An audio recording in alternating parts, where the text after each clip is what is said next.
Hello everyone, I am Dr. Monica Saxena from KCMT College, Bareilly.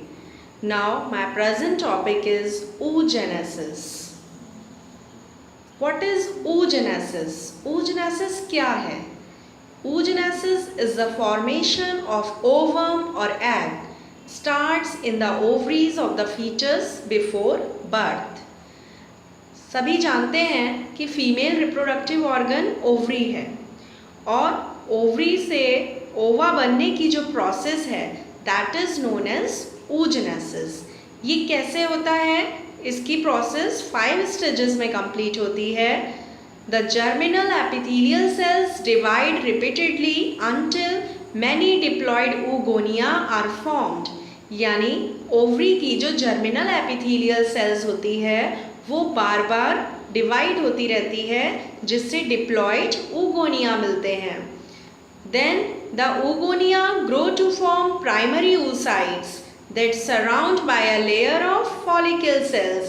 अब oogonia जो primary oocytes में change हो जाते हैं और follicle layers जो follicle cells होते हैं उनकी एक लेयर होती है. अब इसमें समझने वाली बात यह है कि जो oogonia है वो तो बहुत सारे हैं लेकिन प्राइमरी oocytes सारे नहीं हो जाते. जिसको हम सबसे ज़्यादा न्यूट्रिशन देंगे वही आगे डिवाइड होता है. उसके बाद the oocytes undergoes the first meiotic division to become a secondary oocyte and a first polar body. अब ये जो डिवीज़न हुआ है मेयोटिक, पहले माइटोटिक डिवीज़न हुए उसमें डिप्लॉयड नंबर रहेगा, लेकिन अब मेयोटिक डिवीज़न जब स्टार्ट होगा तो क्रोमोसोमल नंबर हाफ रह जाएगा. ये सभी जानते हैं. Then the follicle cells surrounding the primary follicle develop into the secondary follicle. The follicle layer of the secondary oocyte thickens and folds to form the Graafian follicle. When the Graafian follicle become matures, it will move towards the surface of ovary wall and rupture to release the secondary oocyte. Up the secondary oocytes that has complete meiosis II when it is fertilized by a sperm.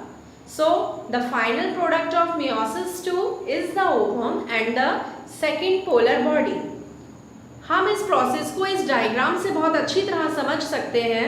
आप इसमें देख रहे हैं ovary का ये section आप देख रहे हैं. इसमें प्राइमरी फॉलिकल्स हैं, फैलोपियन ट्यूब है, corpus luteum, Graafian follicle, ruptured follicle, सारी चीज़ें इसमें शो की गई हैं. तो आप देखिए कि जो जर्मिनल सेल डिप्लॉयड है उससे first of all primary oocyte बन गया oogonia से. फिर ये प्राइमरी oocyte डिप्लॉयड है. उसके बाद इसमें मेयोसिस डिवीजन्स होंगे जिससे सेकेंडरी oocyte डेवलप होगा. ये हैप्लॉइड है. इसमें एक पोलर बॉडी भी बनती है. अब दोबारा से ये डिवाइड होगा, फिर से डिवीज़न होंगे, उसके बाद ओवम रिलीज होगा. तो इस तरह से इसमें पूरी प्रोसेस को समझाया गया है. जो ऊपर डिवीजन्स चल रहे थे, बराबर माइटोटिक डिवीज़न हो रहे थे, that is known as multiplication phase. उसके बाद ग्रोथ फेज आती है, इससे oocytes बनते हैं, और मैचुरेशन फेज उसके बाद आती है, से वो मैच्योर होते हैं और ओवम बनता है. नेक्स्ट ये भी एक समझाने का एक अलग प्रोसेस है. इसमें भी आप सामने देख सकते हो कि ओवेरियन सेल है जिसमें 46 क्रोमोसोम्स हैं. माइटोसिस में क्रोमोसोम्स सेम रहेंगे लेकिन मेयोसिस डिवीजन में क्रोमोसोम्स हाफ रह जाएंगे. फिर अगर स्पर्म स्पर्मेटोजेनेसिस के थ्रू रिलीज हो रहा है तो ये स्पर्म इससे रिएक्ट करेगा और उसके बाद जाइगोट फॉर्मेशन होगी. जब जाइगोट फॉर्मेशन हो जाएगी तब इसमें फिर से 46 क्रोमोसोम्स हो जाएंगे क्योंकि आधे क्रोमोसोम्स उसको स्पर्म से मिल जाएंगे. देन क्या डिफरेंस है स्पर्मेटोजेनेसिस और oogenesis में?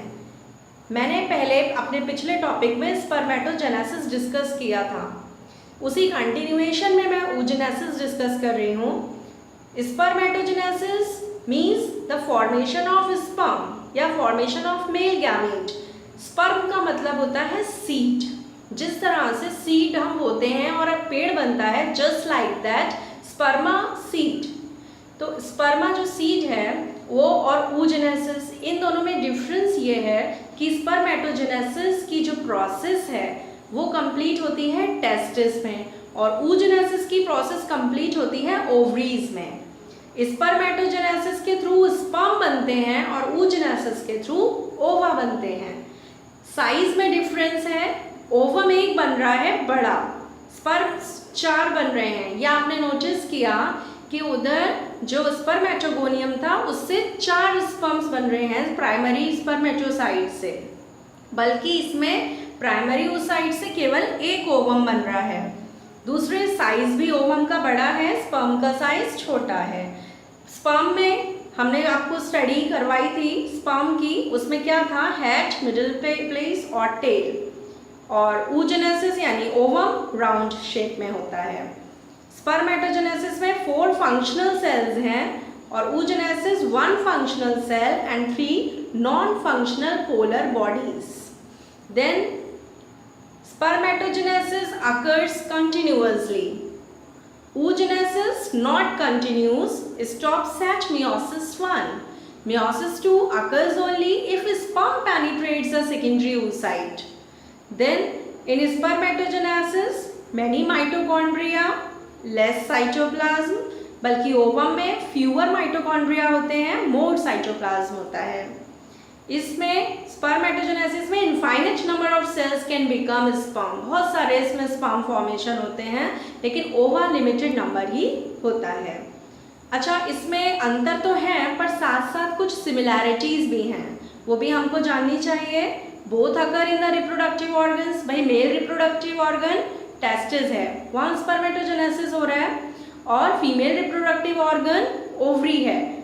यहाँ पर ये जानना भी ज़रूरी है कि ओवरी हैज़ 2 फंक्शंस, एक्सोक्राइन और एंडोक्राइन बोथ। एक्सोक्राइन यानी जो ये ओवा प्रोड्यूस हो रहे हैं, और एंडोक्राइन कौन से हार्मोन्स जो है मेनली हैं, प्रोजेस्टेरॉन और एस्ट्रोजन, जो हम आगे दूसरे टॉपिक में डिस्कस करेंगे। Both produces haploid gametes that are involved in fertilization, both involve meiosis. हम इसको इस फ्लो चार्ट से भी दिखा सकते हैं। देखिए दोनों में पार्टीशन है, एक oogenesis प्रोसेस हो रही है, एक स्पर्मेटोजेनेसिस हो रही है। oogenesis में ooगोनियम और स्पर्मेटोजेनेसिस में स्पर्मेटोगोनियम है, और दोनों में प्राइमरी oocytes फॉर्म हो रहे हैं, यहाँ तक सेम प्रोसेस चलती है। उसके बाद जो अलग फर्क है उसमें स्पर्मेटोजेनेसिस में जो प्राइमरी स्पर्मेटोसाइट है उससे सेकेंडरी स्पर्मेटोसाइट बना और फिर उससे 4 स्पर्म्स बनते हैं, लेकिन इसमें केवल एक ओवा बनता है, बाकी पोलर बॉडीज बन जाती हैं। Thank you very much for viewing and listening.